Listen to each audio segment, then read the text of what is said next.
Freaky Friends. This is Margaret.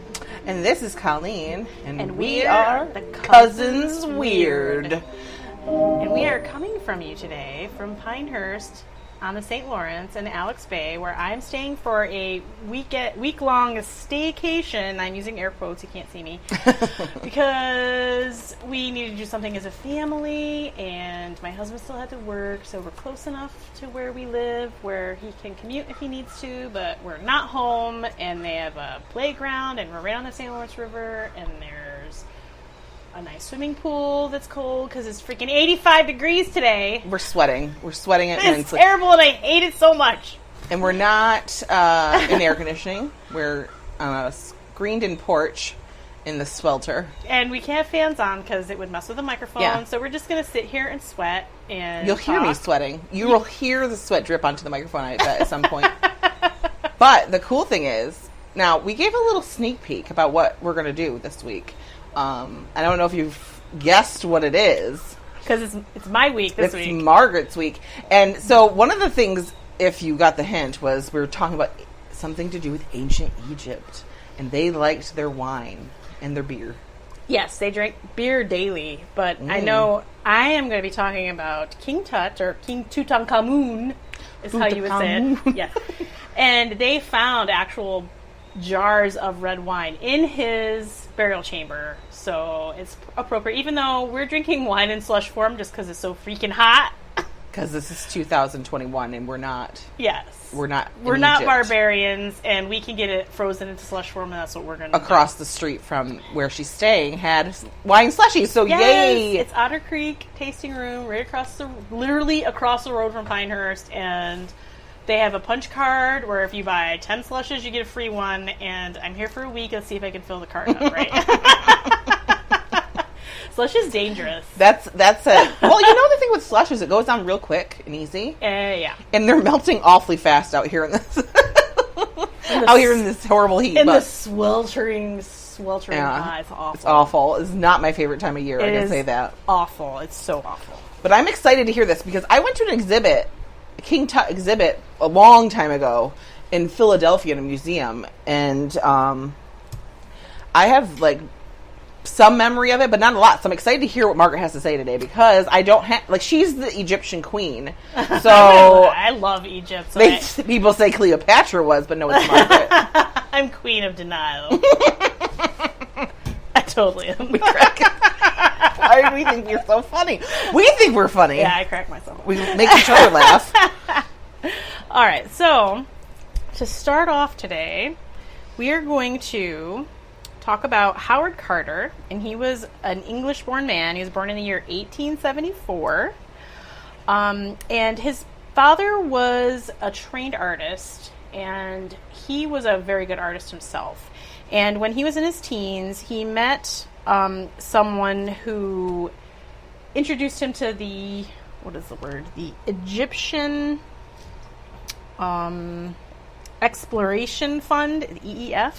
And they sent him, an archaeologist brought him to Egypt with him, and he basically illustrated findings. So he worked, even though at that point he was in his teens, and he worked with an archaeologist just drawing pictures. They would go to, he went on digs and found different types of pottery or funerary reliefs. That was a wine. But he just basically was an illustrator, and he was really good at it. But he kind of caught the bug, and I can't see how you couldn't, because Egypt is amazing. Especially this was in the early 1900s at this point. So they didn't have a lot of stuff then. This was all new and exciting. Right, and so he, on his digs that he would go on, they found pieces of work with the name Tutankhamun in it. So he knew in the Valley of the Kings, which is in Thebes, and Thebes translates, it's called the land of the dead, and it is because nothing grows there. It's rock and dirt and sand and dry and hot. What my hell would be. Right, exactly. It's a desert, and it's hot there, and this is in this valley, the little, I wouldn't say it's a mountain, it's more of a hill, forms a peak like a pyramid. Because they used to, a lot of the pyramids, the conjecture if you will, theories, is they were built by pharaohs to be their final resting place. But it's this huge beacon to people who are grave robbers to say, "Oh, there's wealth here. Come and break." And they were easier to break into than what they thought, because the tunnels and stuff would have like booby traps, basically, where like big booby slabs. Traps. That's what I said. Big booby slabs of rock would block the entrance, but it's carved out of stone, and they could just carve their way through it, right? And find. So who knows if there were ever actually any mummies or anybody buried in the pyramids? Because they might have realized that we're just attracting thieves here, so they would bury them somewhere else. But once we get towards like the New Kingdom, they were burying their dead in the Valley of the Kings and the Thieves and the Land of the Dead. And there's tons of tombs there. And they're all labeled like KV 45, and it means King's Valley tomb number.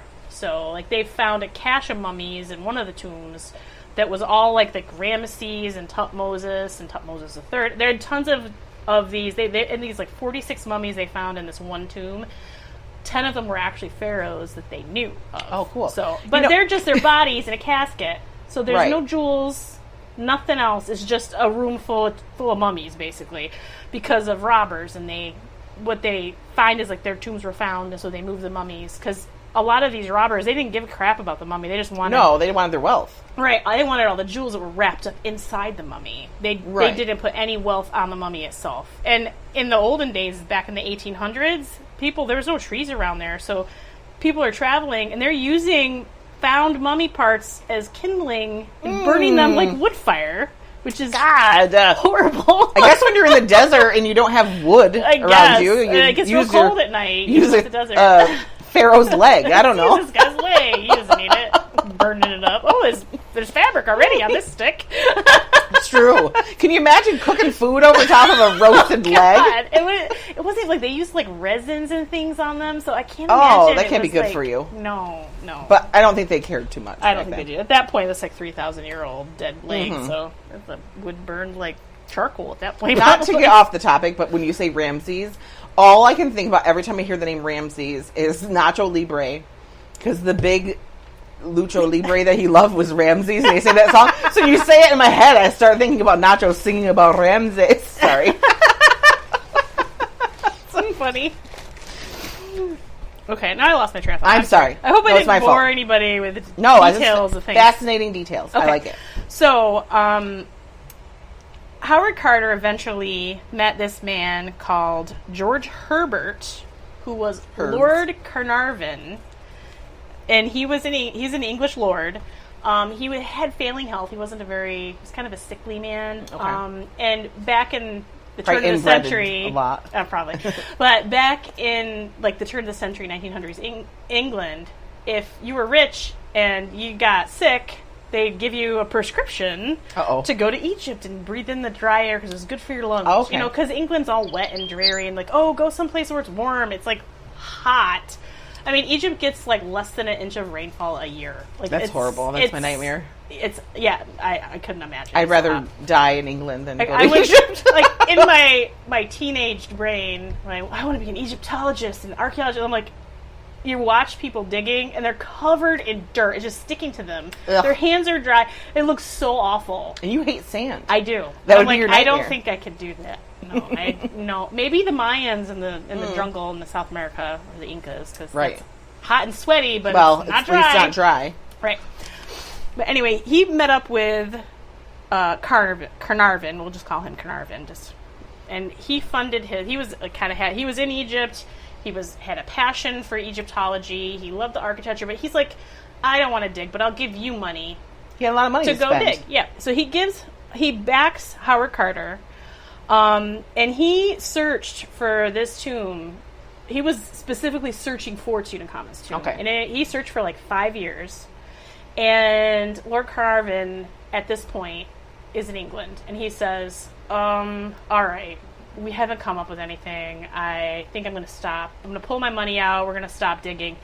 And Howard Carter flew to England to persuade him to not. And he's like, I have one block left. Just to let me search in my finish. grid, and I just know something is there. I just know it. And he basically convinced him. He's like, okay, I'll fund you for another year, and then we have to call it quits.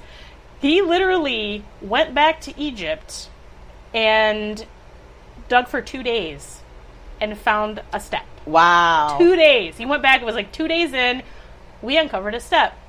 They uncovered 13 steps. So cool. 16 steps, right? Thank goodness he went and I persuaded know. him. And then they found a corridor. And then this was on November 4th is when they discovered the step. By November 26th, they got to a door with an intact door that had not been opened. Yeah. And it has all these beautiful carvings. And, you know, he's just like, I can't imagine he has to telegram. There's no how long did that take? 3 weeks. It took him 3 weeks to get back. And they entered the room together. I mean, and when they looked in, like, there's a lot of, like... Oh, so he waited for... He waited for him to enter the tomb. Yep. So they break through the door, and, like, first, like, he's looking in, and he peers in, and he's, like, his famous quote, "Do you see anything?" "Yes. Wonderful things," he says. And that's, like, the biggest understatement in Egyptology ever, right? Like...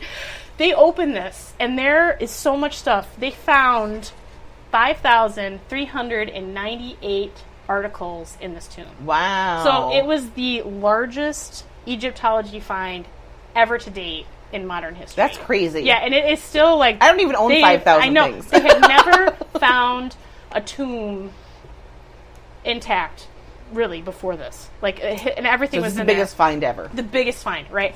So they're digging, and the first room they look in, there's a lot of speculation. Well, it might have partially been robbed because things are in disarray. There are piles of things. It looks like things were just kind of thrown in there, dug around in. So they're like, what if, like hopefully everything's here. But I'm like, why would they come in and not take anything? Right. So this is kind of, I think, the startings of the curse. Because, I mean, the Pharaoh's curse was kind of a thing that was known throughout Egypt.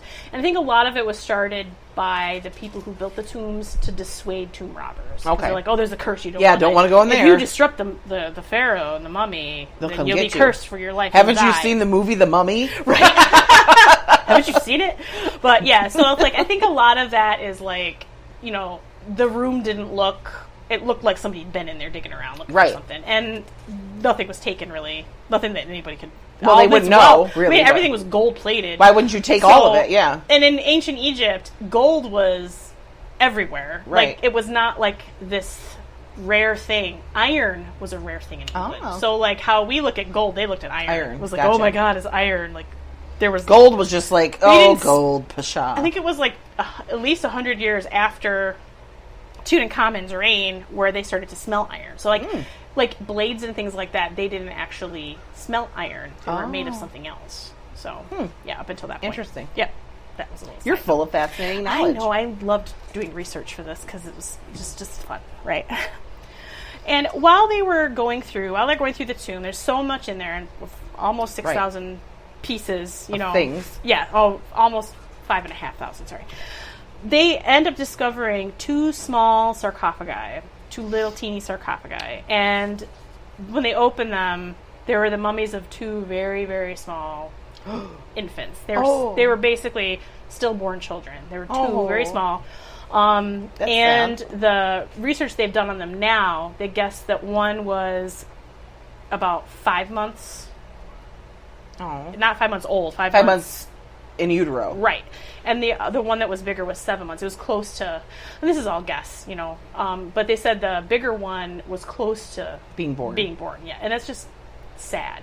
Mm-hmm. So they think that when these mummies were saved and put into his funeral chamber for luck in the afterlife. Ah. So, like, that's why they were with him. Gotcha. Where his wife wasn't even with him, you know.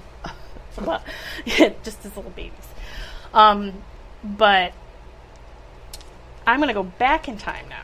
Okay. So we're going in the time machine. Yeah, but they find Tut's casket and the mummy. Right. And, like, it's gilded and beautiful, and there's many layers to it. And you can go and look up, just type in